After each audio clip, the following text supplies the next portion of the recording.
उधर आगरा में अवैध धर्मांतरण सिंडिकेट का बड़ा खुलासा हुआ है। लापता बेटियों को ढूंढने के लिए अब एक मां की उम्मीद जाग गई है। उसे आशंका है कि नौकरी के बहाने अवैध धर्मांतरण सिंडिकेट के सदस्यों के द्वारा उसको ब्रेन वॉश किया गया। आगरा पुलिस से बुजुर्ग में अब रोते हुए गुहार लगाई है कि अब मेरी बेटी घर वापस करा दो। अवैध धर्मांतर सिंडिकेट के खुलासे को लेकर अब आगरा पुलिस प्रतिदिन नए खुलासे कर रही है और ऐसे में आगरा में बीते एक साल में कई लड़कियों की गुमशुदगी लिखी गई। ऐसे में एक बुजुर्ग मां की भी बेटी एक साल भर से गायब है। ऐसे में हिंदूवादी नेता है योगी यूथ ब्रिगेड से अजय कुंवर जी, पहला सवाल कि किस तरीके से इस मसले को आप देख रहे हैं, किस एंगल से आप देखिए, 4 महीने पहले ये जो लड़की गई है, जो हिंदू लड़की है जो गई है, इनकी माताजी मेरे से मिली थी। उन्होंने मुझे बताया था तो उनकी गुमशुदगी भी दर्ज करवाई गई। प्रशासन के संज्ञान में पूरा मामला भी है। लेकिन जैसे ही आगरा के इतने बड़े धर्मांतर रैकेट का जो भंडाफोड़ और खुलासा हुआ, तो इससे इनकी माताजी को भी लगा और मुझे तो बिल्कुल लग ही रहा है कि इनकी जो लड़की है वो कहीं ना कहीं इस रैकेट का शिकार हुई है।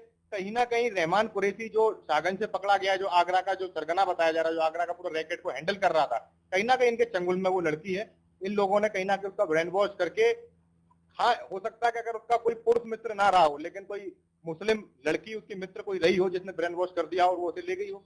ऐसे में देखा जाए धर्मांतरण मामले में कश्मीरी लड़कियों का बड़ी अच्छी भूमिका निभाई जा रही है। नौकरी लेने गई थी, ब्रेन वॉश नौकरी के बहाने किया गया। हाँ बिल्कुल ऐसा ही है, क्योंकि कहीं ना कहीं लालच देकर ये जो धर्मांतर जो गैंग है वो कहीं ना कहीं कुछ गरीब हिंदुओं को देखता है, या किसी को जैसे कोई मदद की जरूरत है, किसी को राशन की जरूरत है, उनके पास ये टारगेट करते हैं। किसी को नौकरी की जरूरत है, किसी लड़की को, उसको टारगेट करते हैं। किसी युवा को नौकरी की जरूरत है, उसको टारगेट करते हैं। अवैध धर्मांतर सिंडिकेट खुलासे को लेकर अब आगरा पुलिस से लोग बड़ी उम्मीद मान रहे हैं और ऐसे में एक बुजुर्ग महिला अपनी बेटी की तलाश को लेकर अवैध धर्मांतर सिंडिकेट जुड़े हुए सक्रिय सदस्यों के कहीं न कहीं जाल में हो, इस बात का अंदाजा लगाते हुए अब आगरा पुलिस से गुहार करती नजर आई है। आइए जानते मामला क्या है।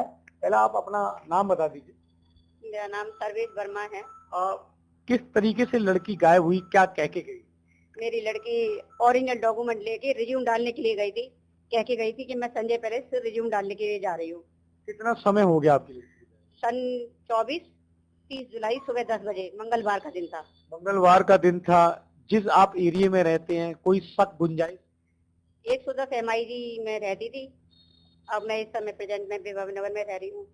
कैसे उम्मीद अब जागी है? कई लड़कियों को आगरा पुलिस ने बरामद किया है धर्मांतर सिंडिकेट को लेकर। क्या अंदाजा लग रहा है कि आपकी बेटी कहीं इन अवैध धर्मांतर सिंडिकेट के सदस्यों की चुंगल? बिल्कुल ये बात सही है कि मेरी लड़की 1 साल हो गया कंप्लीट पूरा। मुझे लग रहा है कि किसी ही ऐसी ही चंगुल में वो फंसी होगी। पुलिस चाहेगी तो जरूर मेरी लड़की को ढूंढ